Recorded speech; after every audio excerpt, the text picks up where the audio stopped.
For wet niche light grounding, it is normal for the cord from the light fixture to have an additional ground wire.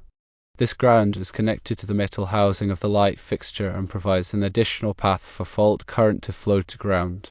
The number 14 ground wire is typically used for this purpose because it is flexible and can be easily routed through the conduit. It is not a substitute for the number 8 solid ground wire that runs from the outside of the light to the grid around the pool. Both ground wires should be connected to a common ground at the panel. Regarding the pump neutral connection, the Hayward Superpump C48L2934 bun does have a place to connect a neutral wire. It is located on the terminal block inside the electrical junction box on the side of the pump.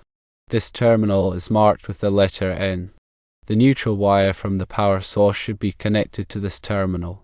For GFCI protection, to provide GFCI protection for the pump, you will need to install a GFCI breaker in the panel. The GFCI breaker will compare the current flowing through the hot and neutral wires. If there is a difference in current, the GFCI breaker will trip, cutting power to the pump. The pump is grounded through the grounding terminal located on the terminal block. Now let us explore wet niche lighting in greater detail. Wet niche lighting, as the name implies, involves submersible light fixtures installed within a niche or recess in the pool wall. These lights illuminate the pool, enhancing its aesthetic appeal and safety during nighttime use. Because these lights are submerged, electrical safety is paramount, necessitating stringent grounding and bonding practices. The grounding system for a wet niche light involves multiple layers of protection. Firstly, the light fixture itself has an equipment grounding conductor, typically a number 14 AWG wire within the power cord. This wire connects the metal housing of the light to the electrical grounding system, providing a low impedance path for fault current to flow back to the source.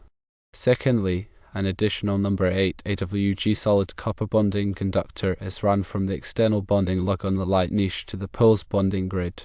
This bonding grid consists of a network of interconnected conductive elements, such as the pool reinforcing steel, metal components, and any other metallic structures within a specified distance of the pool.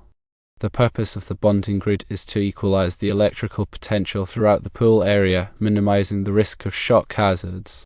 The combination of the equipment grounding conductor and the bonding conductor creates a redundant grounding system, ensuring that any fault current will be safely conducted back to the source, tripping the overcurrent protection device such as a circuit breaker or fuse.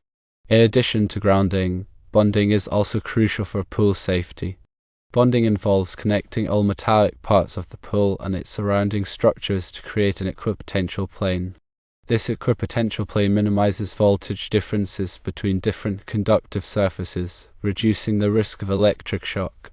The bonding grid should include the pool reinforcing steel, metal components like ladders and handrails, and any other metallic structures within a certain distance of the pool.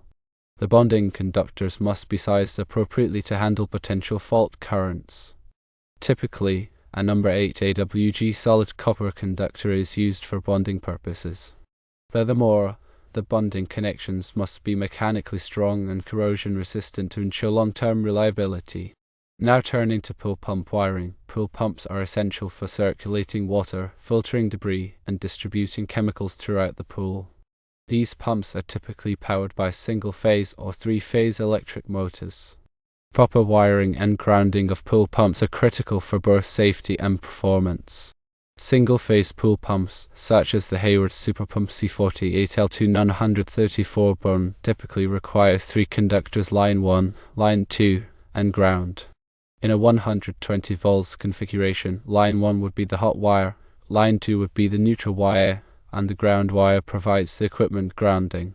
In a 240 volts configuration, both line 1 and line 2 would be hot wires, with no neutral wire required. However, a ground wire is still essential for safety. The neutral wire, when required, is connected to the neutral terminal in the pump's junction box, typically marked with the letter N. The ground wire is connected to the grounding terminal, which is usually identified by a green screw or a grounding symbol. Three-phase pool pumps, on the other hand, require 3 hot wires and a ground wire. There is no neutral wire in a typical three-phase system. The 3 hot wires are connected to the corresponding terminals in the pump's junction box, while the ground wire is connected to the grounding terminal. Proper wire sizing is crucial for pool pump wiring. The wire size must be adequate to handle the pump's full load amperage (FLA) without causing excessive voltage drop or overheating. The National Electrical Code (NEC) provides tables and guidelines for determining the appropriate wire size based on the pump's FLA, the circuit length, and the ambient temperature. It is essential to consult the NEC and local electrical codes to ensure compliance with all applicable requirements. GFCI protection is mandatory for pool pumps and other electrical equipment located near the pool. A GFCI is a fast-acting circuit breaker that detects even small amounts of leakage current and trips the circuit, preventing electric shock. GFCI protection is typically provided by a GFCI circuit breaker installed in the electrical panel. The GFCI breaker monitors the current flowing through the hot and neutral wires. If there is a difference of 5 mA or more, the GFCI breaker will trip, cutting off power to the pump. GFCI protection is essential for protecting people from electric shock hazards in and around the pool. Here is a discussion of the NEC requirements. The NEC provides comprehensive guidelines for electrical installations in and around swimming pools, spas, and hot tubs. These requirements are designed to ensure the safety of people using these facilities and to prevent electrical hazards. Article 680 of the NEC covers swimming pools, spas, hot tubs, fountains, and similar installations. This article provides specific requirements for wiring methods, grounding, bonding, GFCI protection, and other electrical aspects of these installations. Some of the key NEC requirements for pool electrical installations include the following. All electrical equipment and wiring within a certain distance of the pool must be GFCI protected. This includes pool pumps, lights, heaters, and receptacles. The specific distances requiring GFCI protection vary depending on the type of equipment and the location relative to the pool. All metallic parts of the pool and its surrounding structures must be bonded together to create an equipotential plane. This includes the pool reinforcing steel, metal components like ladders and handrails, and any other metallic structures within a specified distance of the pool. The bonding conductors must be sized appropriately to handle potential fault currents. All electrical equipment and wiring must be installed in accordance with the NEC requirements for wet locations. This includes using approved wiring methods such as rigid metal conduit or liquid-type flexible metal conduit, and using weatherproof enclosures for electrical components. Underwater lighting must be specifically listed and labeled for use in swimming pools. These lights must be installed in accordance with the manufacturer's instructions and must be GFCI protected. Receptacles located within a certain distance of the pool must be GFCI protected and must have a weatherproof cover. The specific distance requiring GFCI protection and weatherproof covers varies depending on the location of the receptacle relative to the pool. It is essential to consult the NEC and local electrical codes to ensure compliance with all applicable requirements for pool electrical installations. Failure to comply with these requirements can result in serious electrical hazards and potential fines or penalties. Here are some important safety considerations. Electrical safety is paramount when working with swimming pools and other wet environments. Water is an excellent conductor of electricity, and even small amounts of current can be dangerous or even fatal. Always follow these safety precautions when working with pool electrical systems. Always disconnect power to the circuit before working on any electrical equipment. Use a non-contact voltage tester to verify that the circuit is de-energized before touching any wires or components. Never work on electrical equipment while standing in water or on a wet surface. Wear rubber-soled shoes and use insulated tools to protect yourself from electric shock. Inspect all electrical cords and equipment for damage before use. Replace any damaged cords or equipment immediately. Never overload electrical circuits. Use the appropriate size and type of extension cords for the equipment being used. Keep electrical equipment and cords away from water. Do not allow electrical cords to come into contact with the pool water. Test GFCI receptacles and circuit breakers regularly to ensure that they are functioning properly. If a GFCI trips, do not reset it until you have identified and corrected the cause of the trip. If you are not comfortable working with electrical equipment, hire a qualified electrician to perform the work. Working with electricity can be dangerous, and it is always best to err on the side of caution. Regular maintenance is also important. Proper maintenance of pool electrical systems is essential for ensuring safety and preventing electrical hazards. Here are some tips for maintaining pool electrical systems. Inspect all electrical equipment and wiring regularly for signs of damage or wear. Replace any damaged or worn components immediately. Clean electrical equipment regularly to remove dirt, debris, and corrosion. Use a mild detergent and a soft brush to clean the equipment. Be sure to disconnect power to the equipment before cleaning it. Test GFCI receptacles and circuit breakers regularly to ensure that they are functioning properly. If a GFCI trips, do not reset it until you have identified and corrected the cause of the trip. Lubricate moving parts of electrical equipment, such as pump motors, according to the manufacturer's instructions. Keep electrical equipment and wiring dry. Repair any leaks or water damage promptly. Have a qualified electrician inspect your pool electrical system annually to ensure that it is in good condition and complies with all applicable codes and regulations. By following these maintenance tips, you can help to ensure the safety and reliability of your pool electrical system. A review of troubleshooting tips is helpful. Troubleshooting electrical problems in pool systems requires a systematic approach and a thorough understanding of electrical principles. Here are some tips for troubleshooting common pool electrical problems. If a pool pump is not working, check the following.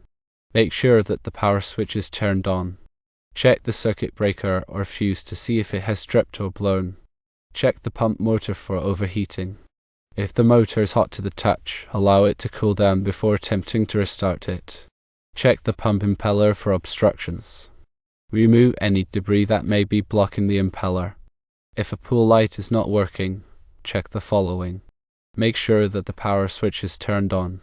Check the circuit breaker or fuse to see if it has tripped or blown. Check the light bulb or lamp to see if it is burned out. Replace the bulb or lamp if necessary.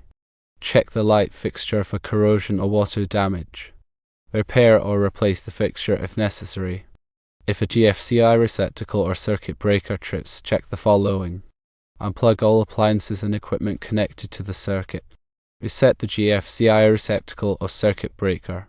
If the GFCI trips again, there may be a ground fault in the circuit. Contact a qualified electrician to investigate and repair the problem. If you are not comfortable troubleshooting electrical problems yourself, hire a qualified electrician to perform the work. Working with electricity can be dangerous, and it is always best to err on the side of caution. Let us consider common mistakes to avoid. Many common mistakes can occur during pool electrical installations and repairs, leading to safety hazards and code violations. Here are some of the most common mistakes to avoid. Using undersized wiring. Using undersized wiring can cause excessive voltage drop, overheating, and even fires. Always use the correct wire size for the load being served, as specified in the NEC. Failing to ground and bond electrical equipment properly. Improper grounding and bonding can create shock hazards and increase the risk of electrical accidents. Always ground and bond all electrical equipment in accordance with the NEC requirements. Using non-approved wiring methods. Using non-approved wiring methods can violate electrical codes and create safety hazards. Always use approved wiring methods for wet locations, such as rigid metal conduit or liquid-tight flexible metal conduit. Failing to provide GFCI protection.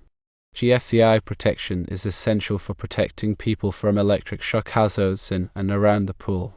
Always provide GFCI protection for all electrical equipment and receptacles located within a certain distance of the pool. Overloading electrical circuits. Overloading electrical circuits can cause circuit breakers to trip, wires to overheat, and even fires. Never overload electrical circuits. Use the appropriate size and type of extension cords for the equipment being used. Ignoring manufacturer's instructions. Always follow the manufacturer's instructions for installing and operating electrical equipment. Ignoring these instructions can lead to safety hazards and equipment damage. Hiring unqualified contractors. Hiring unqualified contractors can result in shoddy workmanship, code violations, and safety hazards. Always hire a qualified electrician to perform electrical work on your pool. Now for a brief summary of the important points. In summary, proper grounding, bonding, GFCI protection, and adherence to the NEC are essential for ensuring the safety of pool electrical systems. Always follow these guidelines and consult with a qualified electrician if you have any questions or concerns. By taking these precautions, you can help to prevent electrical hazards and ensure that your pool is safe for everyone to enjoy. Wet niche lights require both an equipment ground and a bonding conductor. The equipment ground, typically number 14 AWG, connects the light housing to the electrical grounding system. The bonding conductor, usually number 8 AWG solid copper, connects the light niche to the pool's bonding grid. Pool pumps, whether single-phase or three-phase, must be properly wired and grounded. Single-phase pumps may require a neutral wire, while three-phase pumps do not. Wire sizing is crucial to prevent voltage drop and overheating. GFCI protection is mandatory for pool pumps and other electrical equipment near the pool. GFCI breakers detect leakage current and trip the circuit to prevent electric shock. The NEC provides comprehensive guidelines for pool electrical installations, including requirements for wiring methods, grounding, bonding, and GFCI protection. Always consult the NEC and local electrical codes to ensure compliance. Safety is paramount when working with pool electrical systems. Always disconnect power before working on electrical equipment, wear appropriate safety gear, and inspect equipment for damage. Regular maintenance is essential for preventing electrical hazards. Inspect equipment regularly, clean it properly, and test GFCI devices. Avoid common mistakes such as using undersized wiring, failing to ground and bond equipment, and ignoring manufacturer's instructions. Hiring a qualified electrician is crucial for ensuring safe and code-compliant installations.